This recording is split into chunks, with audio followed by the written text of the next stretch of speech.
Sugeng Injing, kula pinaringan kawigatosan saking panjenengan sedaya kangge matur babagan konversi toya lan cara-carane. Toya iku urip. Tembung iki ora mung sembarangan ungkapan, nanging kasuwiyatan kang kudu kita eling. Awit saking iku, ngerti babagan konversi toya iku penting banget, utamane ing jaman saiki kang karep diadhepi krisis toya. Konversi toya ing kene tegesipun yaiku ngowahi wujud toya saka siji wujud menyang wujud liyane. Toya duweni 3 wujud utama, yaiku cair, padat, lan gas. Proses konversi iki lumrah kedadean ing alam, nanging kita uga bisa nglakoni kanthi cara-cara tertentu.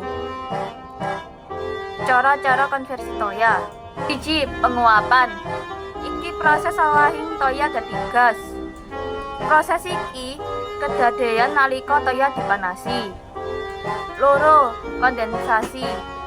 Proses iki kebalikan saka penguapan, yaiku awahing toya gas dadi toya cair. 3. Pembekuan. Proses iki yaiku awahing toya cair dadi toya padat.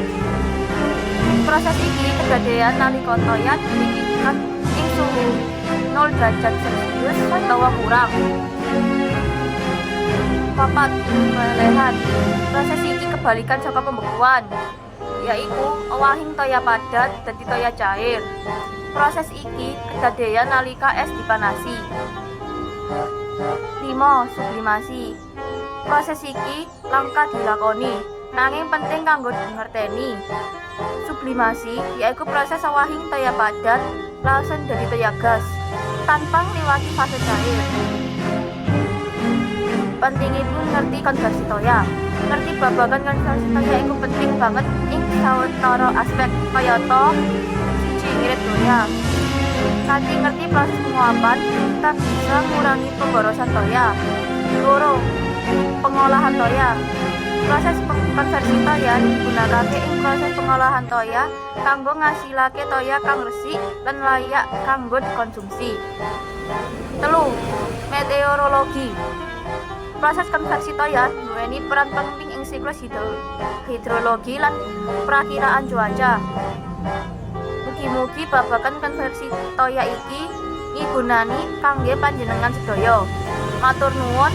Wassalamualaikum warahmatullahi wabarakatuh.